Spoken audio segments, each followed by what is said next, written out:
നിലവിൽ സൗദി അറേബ്യയിലെ ചില പ്രദേശങ്ങളിൽ അനുഭവപ്പെടുന്ന മഴ അടുത്ത ആഴ്ചയിലെ ഈദുൽ ഫിത്തർ വരെ തുടരുമെന്നാണ് സൗദി കാലാവസ്ഥാ നിരീക്ഷകന്റെ പ്രവചനം.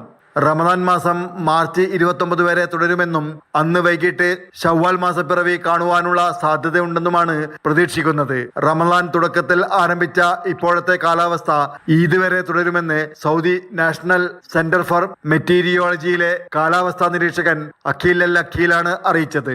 പ്രത്യേകിച്ച് രാജ്യത്തിന്റെ മധ്യകിഴക്കൻ ഉയർന്ന പ്രദേശങ്ങളിലും മക്ക മേഖലയിലും മിതമായതോ കനത്തതോ ആയ മഴ ലഭിക്കുമെന്നാണ് അഖീൽ അൽ അഖീൽ പ്രവചിച്ചിരിക്കുന്നത്. അടുത്ത ഞായറാഴ്ച മുതൽ സൗദിയിലെ 7 പ്രവിശ്യകളിൽ ഇടിമിന്നൽ, ആലിപ്പഴവർഷം, ദൃശ്യപരത കുറക്കുന്ന കാറ്റ് എന്നിവ ഉണ്ടാകുമെന്നും കാലാവസ്ഥാ വിഭാഗം മുന്നറിയിപ്പ് നൽകി. കിഴക്കൻ പ്രവിശ്യ Riyadh, Najran, Jizan, Asir, Al Baha, Makkah എന്നിവിടങ്ങളിൽ ഇടിമിന്നലോട് കൂടിയ മഴയും ആലിപ്പഴവർഷവും ഉണ്ടാകുമെന്നും മുന്നറിയിപ്പുണ്ട്. അൽഖസീം, മദീന എന്നിവയുടെ ചില ഭാഗങ്ങളിലും തബൂക്ക് മേഖലയിലെ തീരപ്രദേശങ്ങളിലും മണൽക്കാറ്റിന് കാരണമാകുന്ന സജീവമായ കാറ്റുണ്ടാകുവാനുള്ള സാധ്യതയുണ്ട്. Jafar Ali, Palakkode, Mathrubhumi news, Jeddah.